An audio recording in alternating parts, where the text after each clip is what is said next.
So I just saw Guardians of the Galaxy Volume 3. Now, this was one of my most anticipated movies going into 2023. The original Guardians of the Galaxy movie is one of my all-time favorite MCU movies. It was just such a fresh and unique concept that James Gunn was somehow able to pull off. Guardians 2, despite not being as good as the original, was also pretty great with a lot of good jokes and heart. All the trailers and early reviews for this film looked really good, and I was just super excited to spend time with these characters again. Now, I haven't really been in love with the MCU these past couple of years, but I really did believe that this movie was going to be a new hope for this franchise. I even made a video about it. So what did I think about it? I actually really enjoyed it, and I thought it was a fantastic and satisfying end to this trilogy. Now, this is just my spoiler-free thoughts for now, but later in the video, I'll give you a spoiler warning when I actually do get into spoilers. So, I've seen that this movie has been getting really good reviews in general, but there are a small percentage of critics that have some mixed reviews, and I kinda get that.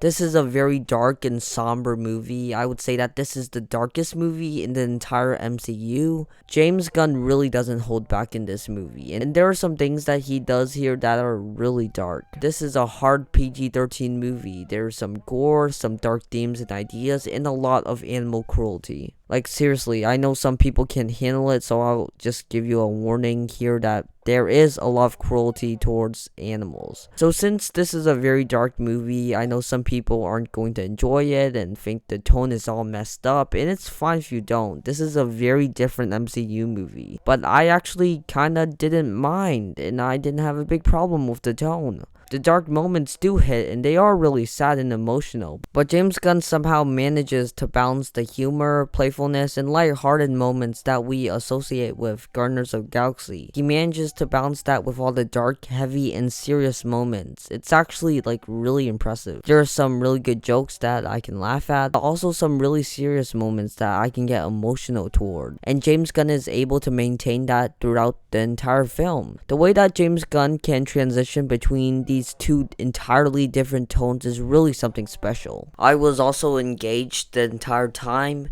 This movie just gets going right away, and it just becomes an emotional roller coaster for the rest of the film. I really like the pacing of this film. It's not too slow, but also not too fast paced. This movie also has a clear story, and we know the objective of our heroes and the villain right away. One of my minor problems with Guardians 2 was that there wasn't a clear objective or direction of the story, but this movie does tell us exactly what the villain wants and his motivation at the very beginning of the story, and what our heroes need to do to stop him, which makes us get invested in the story right from the start. I like the counter-Earth planet that they go to, where it's the exact same thing as Earth, but with animal people, so that was pretty fun. They also create a profound and satisfying arc for each of our Guardians. Like, every single member of our Guardians have their own moment to shine and to finish their character arc that has been developing since the first film. And that's what makes this a great ending to this trilogy. All the lingering plot threads and character arcs are finished.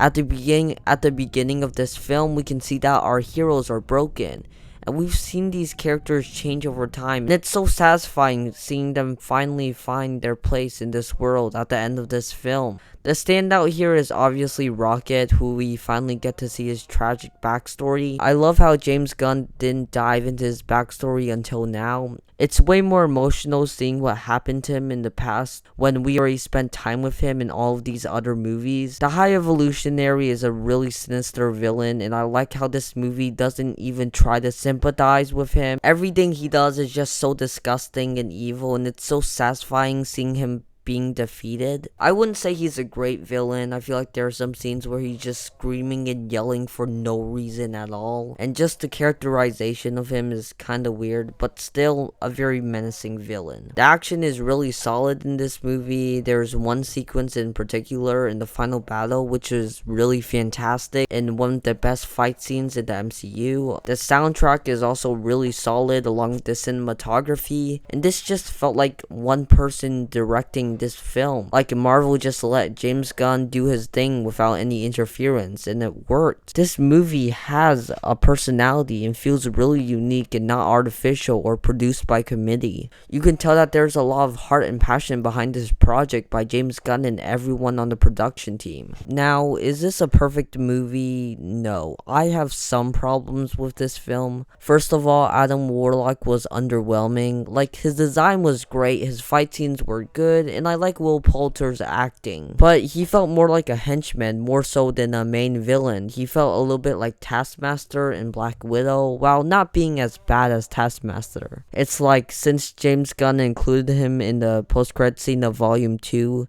he felt obligated to stuff him into this movie, but he doesn't really have a presence. For the majority of the movie, James Gunn doesn't know what to do with him. He's just there. I also felt like they made him more comedic and dumbed him down. Kind of like how they did with MODOK, but he's way better than MODOK.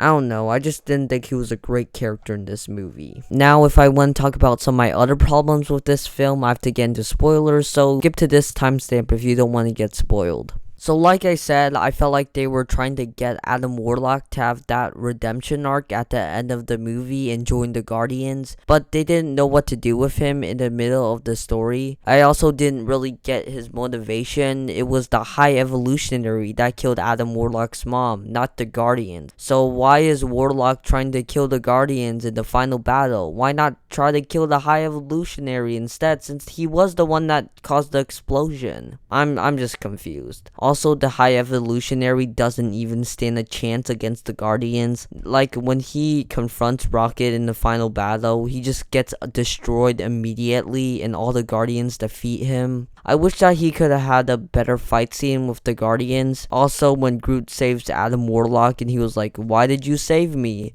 I knew that he was going to have some sort of redemption moment, and when Star-Lord was floating in space, I guessed that he was going to get saved by Adam Warlock, and I was right. The same thing with Rocket's fake death scene. There were a lot of shots of him in trailers in different locations that we haven't seen before in the movie, so I knew that he was going to survive that scene. Also, I would have wanted the Ravengers to do more in the story. But while we're on spoilers, I'll talk about the things that I really did like.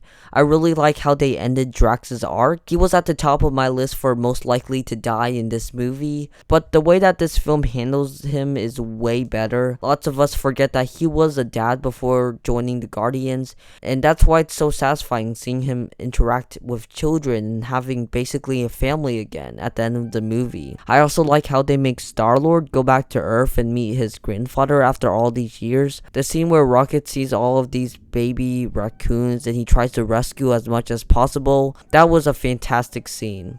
Kraglin finally being able to use the arrow was pretty cool, and Star-Lord saying the F word was actually really surprising.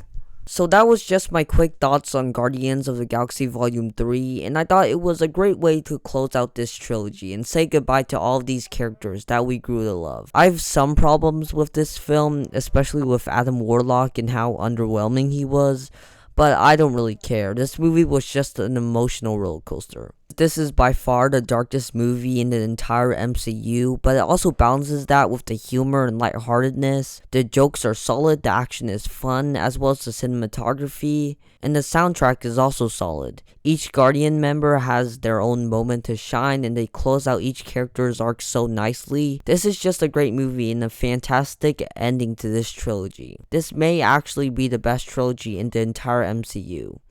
I would definitely recommend it. It's the best MCU project since No Way Home. So I'm giving Guardians of the Galaxy Volume 3 a 9 out of 10.